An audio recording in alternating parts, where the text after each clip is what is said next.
Hey everybody, so today's video is going to be a Bookish Goals video. I have been seeing a lot of resolutions videos, but I don't believe in resolutions. So these are goals that I have that I want to accomplish this year, and I have 5 on this list, and we're going to go ahead and talk about them today. Okay, so number 1 is read more during the day. I am very, very terrible at that.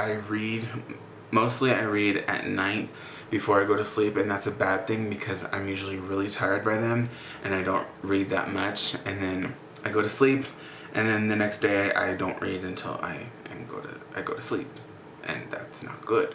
So what I want to do is I want to start getting up in the morning and then read before I get on my laptop because I'm really bad with that. So I'm going to make it a thing now. I get up in the morning and I read, and then I go on my laptop.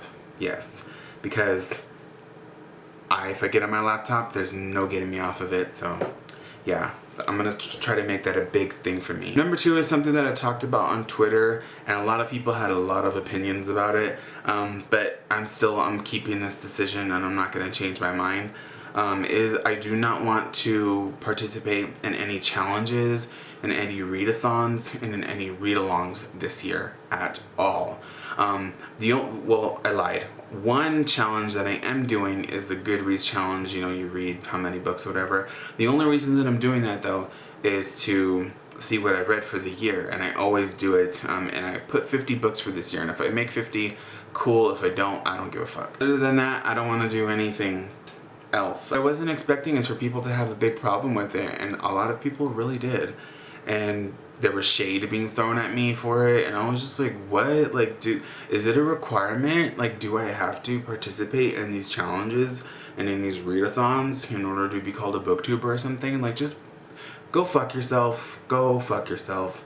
I'm not going to do them this year, and that's my decision, and I'm keeping it. Number 3 is read more freely, and that also goes into number 2, is I want to feel more free when I read. I don't want to have anything put, because I know in a lot of readathons you're given a category and that's what you got to do. I don't want any of that. I want to read freely. I want to go to my bookshelf and I want to pick a book and I want to read it.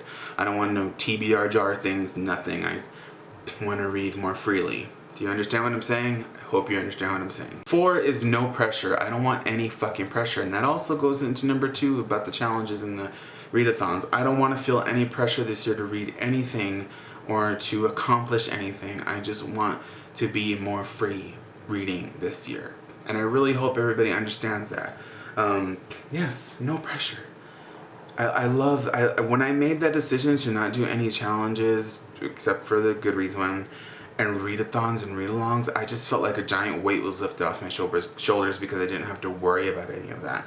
And yeah, it's just worry-free, no pressure reading here. That's what I want for me, and I think I'm going to enjoy this year a lot. Then lastly, number 5 is read more middle grade. It's not something that I have to do, but I want to get back into middle grade more, because that's what I started out reading, was middle grade. And even before I got into YA, I didn't really get into YA for a long time. I was a middle grade reader. I loved reading middle grade books and fantasy and all that, and now I have more middle grade books on my shelves. I can get into those as well. So yeah, I want to read some more middle grade because I miss it so much. I also miss writing it a lot too. But yeah, so that is it for today. Until then, let me know some of your bookish goals in the comments because I want to know. Okay, bye.